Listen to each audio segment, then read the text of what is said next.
سلطنتی committee کے دھرنے سے آپ سب سے خطاب کر رہی ہوں۔ جیسا کہ آپ سب کو پتا ہے کہ بلوچ نسل کشی کے خلاف جاری اس تحریک کا آج 60واں دن ہے۔ یہ تحریک 23 نومبر 2023 تربت میں شہید بالاچ کے سے شروع ہوئی، جہاں پہ ایک 21 سالہ نوجوان کو عدالت میں پیش کرنے کے بعد اس کو ماروائے عدالت قتل کیا گیا، تو اس کے خاندان نے اس کی لاش کو دفنانے سے انکار کیا اور وہ سراپا احتجاج ہوئے۔ پورے بلوچستان کے جو عام لوگ ہیں انہوں نے ہماری نمائندگی کی ہے۔ یہ تحریک شروع دن سے پرامن رہی ہے، لیکن جس طرح اسلام آباد پولیس نے 21 دسمبر 2023 اس تحریک کو طاقت کے ذریعے کچلنے کی کوشش کی گئی، جس طرح عورتوں کو مارا گیا، بچوں کو مارا گیا، اس دن سے لے کر آج تک ہمیں یہاں پہ اسلام آباد میں ہراساں کیا جا رہا ہے، اور 23 نومبر سے لے کر آج تک 60 دنوں کے دوران اس تحریک کو بزور طاقت اسٹیٹ نے کچلنے کی کوشش کی، جس کے لیے متعدد بار پریس کانفرنسز کی گئے۔ ہم 12 کہہ چکے ہیں کہ ہم پرامن طور پر یہاں بیٹھے ہیں اور آپ سے اور آپ کے ریاستی اداروں سے مذاکرات کے لیے بیٹھے ہیں۔ ہمارے سارے جتنے بھی پوائنٹس ہیں وہ آئینی ہیں اور ان سب میں ہم ڈیبیٹ کرنے کے لیے تیار ہیں۔ ہم چاہتے ہیں کہ اپنے آئین اور عدالت کو عزت دیتے ہوئے آپ ان لاپتہ افراد کے لواحقین کو تسلیاں نہ دے، بلکہ ان کے پیاروں کو اپنی عدالتوں میں پیش کرے، بلوچوں کو ایکسٹرا جوڈیشلی کل نہ کرے، بلکہ ان کی انسانی زندگیوں کو اہمیت دے۔ لیکن اس تحریک سے جڑے ہوئے جتنے بھی جرنلسٹ ہیں، انسانی حقوق کے کارکنان ہیں، وہ سب اس بات کے گواہ رہیں گے کہ کس طرح اسٹیٹ بزور طاقت اس تحریک کو کچلنا چاہتی ہے۔ کل ہم نے ایک بہت ہی اہم پریس کانفرنس کا انعقاد کیا تھا، جس میں ہم بلوچستان سمیت پورے پاکستان کی جو مظلوم اقوام ہیں ان کے ساتھ بیٹھ کر اس پر بات کرنا چاہتے تھے، لیکن کس طرح اسلام آباد کے اندر اسلام آباد پولیس نے ہمارے اس ریجن کو پورے سیج میں رکھا، کرفیو نافذ کیا گیا، جو ہمارے مقررین تھے ان کو ہراساں کیا گیا، ان کو اسلام آباد میں ہمارے سٹن میں انٹر ہونے نہیں دیا گیا، اور اس سے پہلے بھی ہمارے اسپیکر کے ساتھ ساتھ جو جتنی چیزیں تھیں ان سب کو اٹھا کر لے کر گئے۔ مسلسل ہمیں ہراسگی کا سامنا کرنا پڑ رہا ہے۔ ہمارے بیٹھے ہیں یہاں بیٹھے ہوئے میرے پیچھے عورتیں، بچے اور وہ بوڑھے لوگ ہیں جن کے پیاروں کو آپ نے سالوں سے اپنے زندانوں میں بند کیا ہوا ہے۔ میں سمجھتی ہوں کہ یہ ایک اٹیک ہے جس کے ذریعے جو ہے نا ریاست ہم پر وائلنس کو جسٹیفائی کرنا چاہتی ہے۔ اسی وجہ سے ہم اس میڈیا کے ذریعے، وہ میڈیا افسوس کی بات کہ اس میڈیا کو آج ہمیں کوریج دینا چاہیے تھا، آج وہ میڈیا بھی مجھے کہیں نظر نہیں آ رہی ہے، وہ بھی ہراساں ہو چکی ہے، یا انہوں نے بھی اپنی آنکھیں بند کر لی ہے، جیسے پوری دنیا نے اور ریاست کے تمام اداروں نے اپنی آنکھیں بند کر لی ہے بلوچ نسل کشی کے لیے۔ ہم اس پریس کانفرنس کے توسط سے یا اس میڈیا ٹاک کے توسط سے جو پاکستان میں جتنے انسانی حقوق کے کارکنان ہیں، جو سیاستدان ہیں، اور ساتھ میں جتنے گلوبل میڈیا ہمیں دیکھ رہے ہیں، اور جو لوگ ہماری تحریک کے ساتھ شروع دن سے جڑے ہیں، جو ہمارے جینون بیانیے کو مانتے ہیں، جس جینون بیانیے میں جو انسانیت کا بیانیہ ہے، جو ہم امن کے لیے یہاں نکلے ہیں، یہاں آئے ہیں، اس کو مانتے ہیں کہ اتنی چٹرتی سردی میں یہاں ہمارا سروائیو کرنا مشکل ہو رہا ہے، اور دوسری جانب ہمیں اسٹیٹ کی طرف سے تھریٹننگ کا سامنا ہے کہ کسی بھی وقت آ کر ہم پر حملہ کیا جا سکتا ہے۔ ان سب کو میرا پیغام یہی ہے، ان کی طرف سے پیغام یہی ہے کہ ہمارا ساتھ دے، اور خاص کر chief justice of Pakistan supreme court سے بھی ہم اپیل کرتے ہیں کہ خدارا یہاں پر بیٹھے ہوئے تمام جو احتجاج کرنے والے لوگ ہیں ان کی تحفظ کو یقینی بنائیں، اور کسی بھی طریقے سے جو آئی سی ٹی پولیس کر رہی ہے، جو ریاستی ادارے کر رہے ہیں، جس کے تحت ہمیں ہراساں کیا جا رہا ہے اور وائلنس بھی کیا جا سکتا ہے، اس کو روکا جائے۔ اب ہمارے ساتھ کیونکہ فرحت اللہ بابر صاحب جو ایک انتہائی سیاستدان، انتہائی اہم شخصیت سیاستدان جنہوں نے شروع دن سے ہمارا ساتھ دیا ہے، وہ بیٹھے ہیں، افراد صاحب بیٹھے ہوئے ہیں جنہوں نے شروع دن سے ہمارا ساتھ دیا ہے، میں ان سب کو بھی بات کرنے کا موقع دوں گی، اور میں یہی پیغام دینا چاہتی ہوں گلوبل میڈیا کو اور جو لوگ ہمیں سن رہے ہیں کہ اگر اس احتجاجی دھرنے میں موجود کسی بھی شخص کو، کسی عورت کو، کسی کو بھی کوئی نقصان پہنچتا ہے تو اس کی ذمہ داری ریاست کی ہوگی، ریاست کو ہمیں تحفظ دینا پڑے گا، اور کسی بھی طریقے اور تمام یہاں جو احتجاج کے لیے جمع ہوئے ہیں ان کو حقیقت یہ ہے کہ خراج عقیدت پیش کرتا ہوں خراج تحسین پیش کرتا ہوں کہ آپ نے پاکستان میں پہلی بار بلوچستان کے دور دراز علاقوں سے اتنی کثیر تعداد میں خواتین اپنا احتجاج ریکارڈ کرنے کے لیے اسلام آباد آئی ہیں، اور یہ 1500 کلومیٹر کا سفر آپ نے طے کیا ہے، اور پرامن طریقے کے ساتھ۔ کوئی ایک گملہ کہیں نہیں ٹوٹا، کہیں کوئی ایک پتھر کسی نے نہیں مارا۔ میں سمجھتا ہوں کہ پاکستان کی جو سیاسی اور سماجی تحریکیں ہیں، ان تحریکوں میں ہمیشہ بلوچ یکجہتی کمیٹی کی اس تحریک کو سنہری الفاظ میں لکھا جائے گا۔ میں آپ کو کمپلیمنٹ کرتا ہوں۔ یہ موجود ہے، سخت سے سخت قوانین موجود ہیں، آپ ان کو ٹرائل کریں عدالت میں، لیکن اس طرح اٹھا کر آپ صرف اس شخص کے بنیادی حقوق کو اس کی پامالی نہیں کر رہے، آپ صرف اس شخص کو جس کو اٹھا لیا گیا ہے اسے اذیت نہیں دے رہے ہو، بلکہ اس کے تمام خاندان کو، اور ایک دن، ایک ہفتے اور ایک سال کے نہیں تمام عمر کے لیے اذیت دیتے ہو۔ یہ جو صورتحال ہے یہ کسی طور پر بھی قابل قبول نہیں ہے۔ اور دوسرا مطالبہ یہ ہے کہ ڈیتھ اسکواڈز کو ختم کرو، ایکسٹرا میں تحقیقات ہونی چاہیے۔ تو میں آپ کو یقین دلاتا ہوں ہم سے جو کچھ بھی ہو سکے گا آپ کے ساتھ، بلوچ یکجہتی کمیٹی کے ساتھ، مہرنگ بلوچ کے ساتھ، اور آپ سب جو یہاں موجود ہو، آپ کے ساتھ دامے درمے سخنے ہم آپ کا ساتھ دیں گے۔ ہم آپ کی آواز میں اپنی آواز ملائیں گے، اور میں اسلام آباد کا جو ہائی کورٹ ہے ان کا شکر گزار ہوں کہ انہوں نے حکم نامہ جاری کیا ہے کہ اس کیمپ کی حفاظت ریاست کے اداروں کی اور پولیس کی ہے۔ اور مجھے بڑی تشویش ہوئی جب کل میں یہاں آ رہا تھا اور مہرنگ بلوچ ایڈریس کر رہی تھی اور چاروں طرف بارڈ وائر تھا، اور ایسا لگ رہا تھا کہ جیسے کوئی دشمن کے کیمپ پر حملہ ہونے والا ہے۔ میں اس کی پرزور مذمت کرتا ہوں، اور ریاست کے اداروں سے، اسلام آباد ایڈمنسٹریشن سے گزارش کرتا ہوں کہ آپ نے اسلام آباد ہائی کورٹ کے حکم کے مطابق ان کو تحفظ دینا ہے۔ یہ کیا چاہتے ہیں؟ یہ صرف اس لیے آئے ہیں کہ آپ ان کی بات سنیں،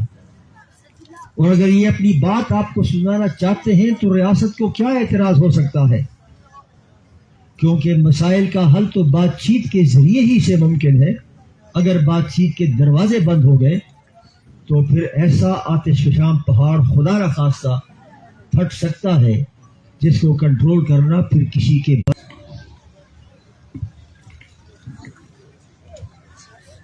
شکریہ ڈاکٹر مہرنگ بلوچ۔ میرا نام افراسیاب خٹک ہے، میں بھی ایک سیاسی کارکن ہوں اور انسانی حقوق کی تحریک کا کارکن ہوں۔ میں بھی آج اس لیے حاضر ہوا ہوں کہ ہمیں لگ رہا ہے کہ یہ جو پرامن کیمپ ہے اور پرامن مطالبات لے کے آیا ہے، اور 1500 کلومیٹر سے زیادہ پرامن مارچ کر کے یہاں تک ایک ریکارڈ بنا کر آیا ہے، اس کے خلاف سازشیں ہو رہی ہیں، اور اس کی آواز کو دبانے کے لیے ایسی فضا بنائی جا رہی ہے سیکیورٹی الرٹ کے نام پہ کہ ایسی کارروائی یہاں ریاست کرے تاکہ ان کی آواز جو ہے اس کو دبایا جا سکے، خاموش کیا جا سکے۔ میری گزارش یہ ہے کہ پہلی بات تو یہ ہے کہ یہ جو مسنگ پرسن یا انفورس ڈس اپیرنس یا جو جبری گمشدگی ہے، اس کا جو سلسلہ ہے، اس کی ذمہ دار سرکاری ایجنسیاں ہیں جن کو تنخواہ اس لیے لیتے ہیں کہ وہ لوگوں کی حفاظت کریں گے، لیکن حفاظت کے بجائے وہ لوگوں کو غائب کرنے لگے ہیں، غیر قانونی کام وہ کر رہے ہیں۔ جو جبری گمشدگی ہے یہ ریاستی دہشت گردی ہے، اور اس کا روکنا جو ہے وہ ریاست کی ذمہ داری ہے۔ اگر ریاست کی ذمہ داریاں پوری نہیں کرتی تو وہ ایک طرح سے اپنے آئین اور قانون کی خلاف ورزی کرتی ہے، لیکن بجائے اس کے کہ وہ اس کا شہریوں کی حفاظت کرے، وہ جو مظلوم لوگ اپنی فریاد لے کے آئے ہیں، اپنی آواز اٹھا کر لینے کی پرامن طور پر آئے ہیں، ان کے خلاف آپ اس طرح کی سازشیں کر رہے ہیں، یہ بہت قابل مذمت بات ہے، ہم اس کی مذمت کرتے ہیں۔